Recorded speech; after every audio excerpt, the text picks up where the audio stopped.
And so she did, as some people love dogs. And Robert and I are going to be great friends, aren't we, Robert?"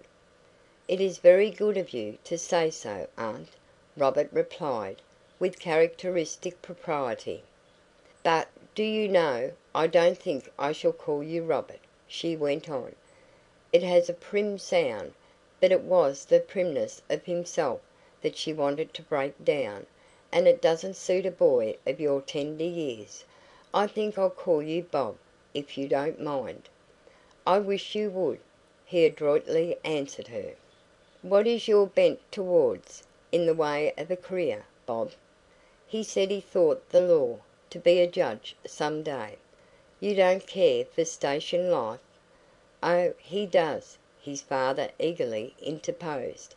"He loves it, but he has had so few chances." "Which is your school, Bob?" A seminary of no repute was named, and the father again intervened to regret that it was not one of the public schools, but they, unfortunately, have been beyond our means. Here Mary broke in with praise of the seminary. It had such an excellent headmaster, was so conveniently situated, really better in many ways than one of the great schools. And then Robert broke in. "My dear mother," he ejaculated, in a compassionate and forbearing way. "Ah, Bob knows it is not better," laughed Deb. "And it isn't, Mary. You are no authority, my dear. Which of the public schools do you fancy, Bob?" He mentioned his choice, and the university scholarships that were to be had there.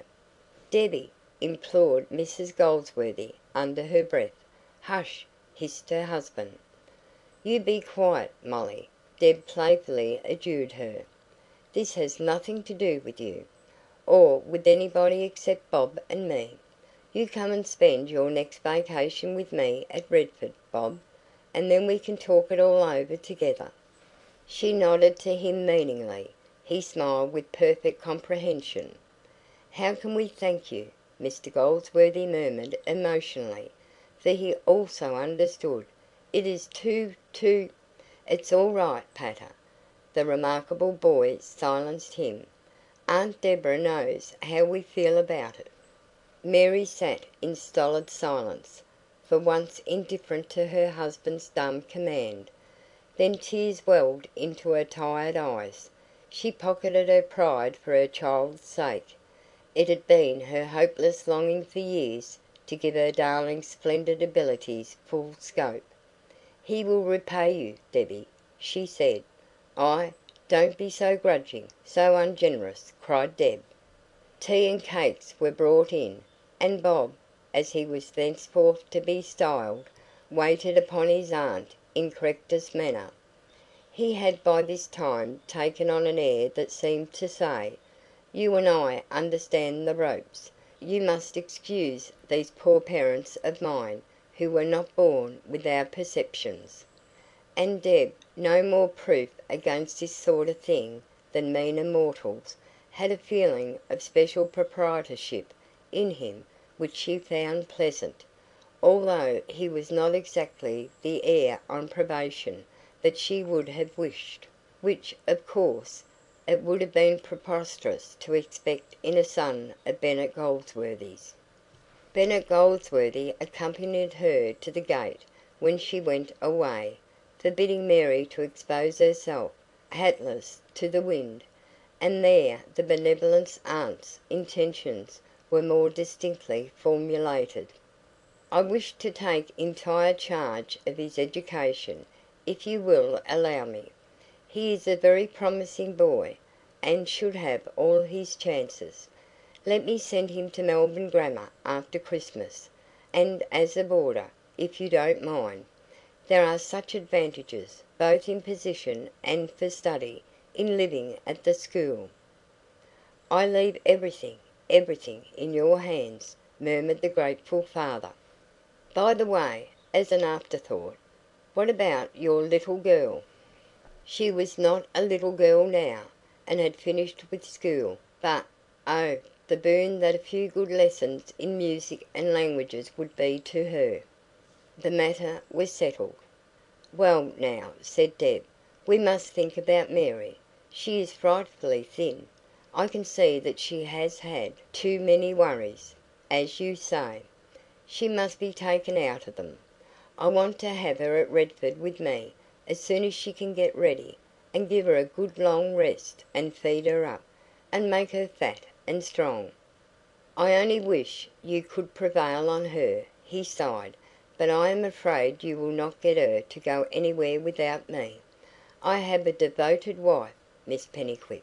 Even if she had not tacitly forbidden Deborah in her poor days, he would not have ventured upon the liberty now that she was rich. Too devoted, if that can be. "She insists upon sharing all my burdens, though I fain would spare her. I know well that, say what I will, she will never consent to leaving me to struggle with them alone." "You have not told me what they are," said Deb, who saw that he was in dread of her going before he could do so. "Oh, debts, debts, debts," he answered, with a reckless air. "The millstone that we hung about our necks when we anticipated that she would have money, and lived accordingly, and were then left stranded. The eternal trying to make a shilling go as far as a pound, to make bricks without straw, like the captive Israelites of old. But why do you ask me? I hate to talk about it." He made a gesture of putting the miserable subject aside. "It was very hard on you," Deb said gently, contradicting the Deb of an earlier time and different state of things, "to have those expectations, which were certainly justified, and to be disappointed as you were. I feel that we Pennycuicks were to blame in that." "Oh, dear no," he earnestly assured her. "And that an obligation rests on me, now that I have the means, to make some compensation to you to Mary, rather." "It is like you to think of that, but really " "And I put a blank cheque in my pocket, and a stylographic pen, and will you let me?" She drew forth the articles mentioned, and made a desk of the top rail of the gate. "Will you do me the favour to accept from me, what shall I say, £500? Would that relieve you and Mary of the immediate worries?" He said it would, with the mental reservation that it did not amount to what he had been defrauded of by Mr Pennycuick. She had made a mistake in the designation of her gift, but the slight coolness of his acknowledgment quickly gave place to grateful fervour as he realised what the immediate £500 would do for him, and read in her words an implication that the sum was but an instalment of what she felt to be his due. He was incoherent in his thanks and benedictions as he slipped the cheque into his pocket. "And you will let me have Mary at Redford?" "Oh, yes. She will not want to go, but I shall make her.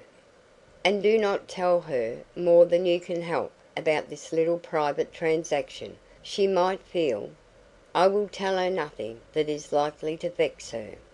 "Do not, pray do not. Only take these sordid worries off her shoulders, and give her what she needs, and don't let her toil and moil. Remember, it is for her I do it." There was a little sting in that last remark, but he was too happy to feel it. Chapter 21.